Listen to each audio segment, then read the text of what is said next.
Bugün Azərbaycanın dahi bəstəkarı, gözəl pedaqoq, ictimai siyasi xadim, Azərbaycan və SSR-nin xalq artisti, gözəl musiqi nümunələri bəstələmiş Üzeyir Hacıbəyov musiqi yubileyində hamımızı xoş gördük. Üzeyir Əbdülhüseynoğlu Hacıbəyov 1885-ci ildə Ağcabədidə anadan olmuşdur. Atası ədəbiyyat sahəsində, anası isə musiqi sahəsində yüksək mövqe tutmuşdur. Musiqiyə olan həvəsi anasından keçmişdir. Üzeyir Hacıbəyov 7 yaşındaykən tarda və kamançada yaxşı ifa edirdi. Muğam oxuyurdu. 1897-ci ildə Şuşada olan 2 illik Rus Tatar məktəbinə daxil olub, həmin məktəbi bitirdikdən sonra 1899-cu ildə Qori müəllimlər seminariyasında təhsil aldığı müddətdə o pedaqogika, rus dili, riyaziyyat, təbiətşünaslıq, rəsm və rəsm xəttdən nümunəvi sınaq təhsilləri aparır.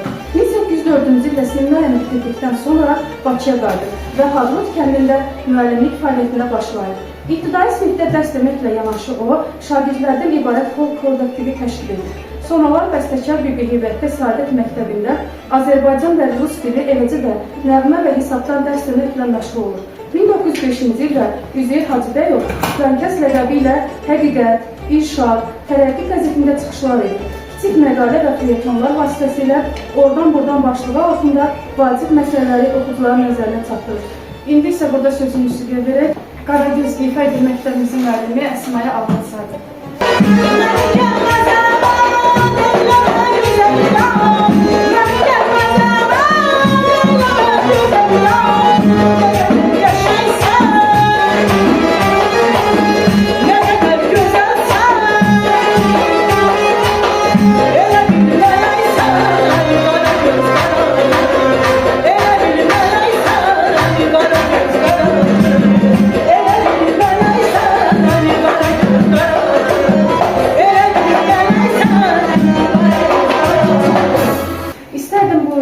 Aşıq Hala musiqili komediyasından bir hissəni şagirdimiz ifa etsin. Əsgərin Şahduru qarmonda ifa edir. Birinci sinif şagirdi Abuşova Xədicə, müşayiət edir Hüseyin Həsənov.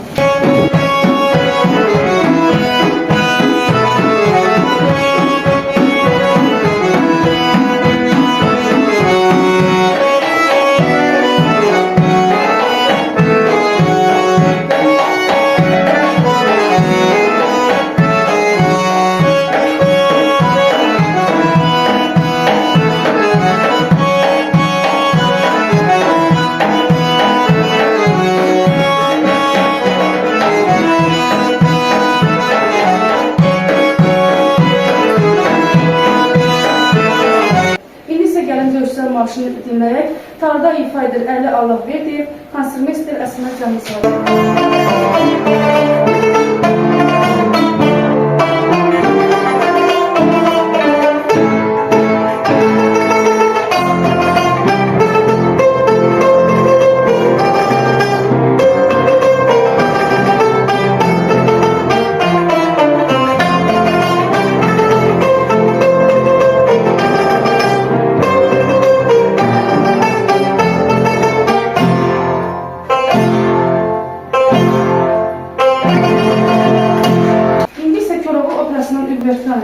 İfa edir məktəbimizin müəllimi, qarmonda Hüseyin Həsənov, nağarada Nihat Məmmədov.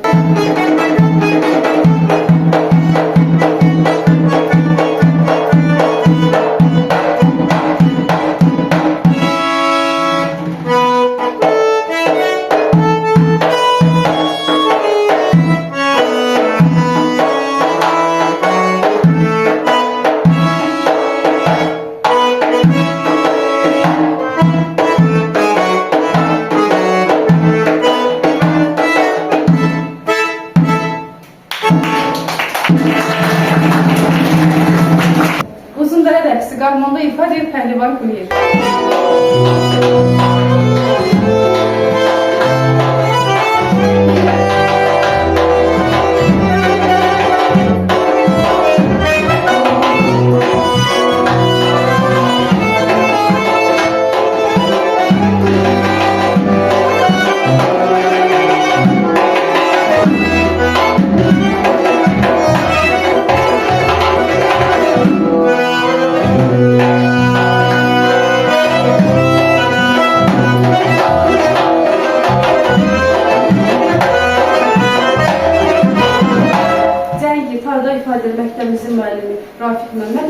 solistləri.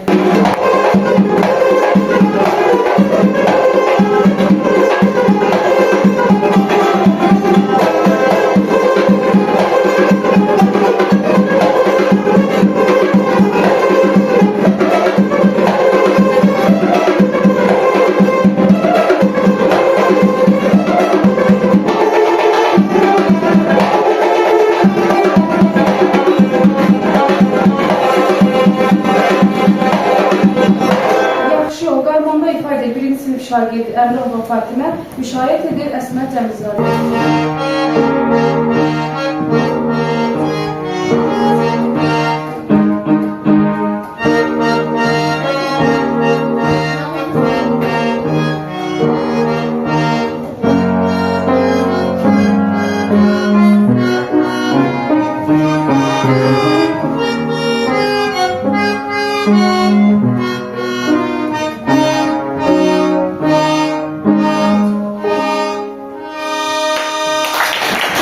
İstərdim bu hissədə Sənsiz romansını ifa etsin Ceyhun müəllim. Buyurun, dinləyin.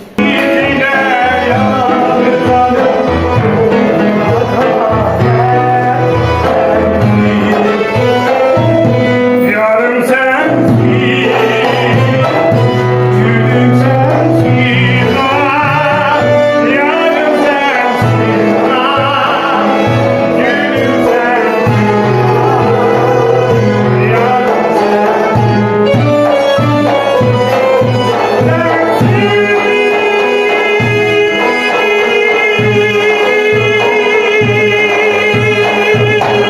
Arzuları Zərbəbanı ifa edir məktəbimizin üçün sinif şagirdi İbişov Ələsi. Burada bir aşık var, burada bir aşık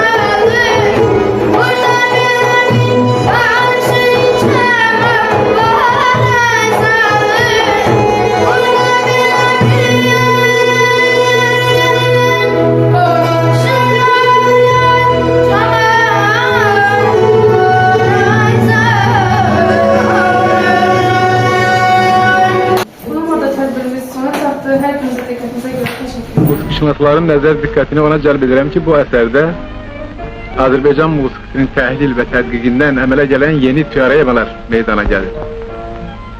Ümid edirəm ki, musiqiçilər o teoremalara nəzər yetirib, musiqi elminin və musiqi sənətinin yeni yollarla tərəqqi etməsi məsələsinə daha ciddi əhəmiyyət verəcəkdirlər.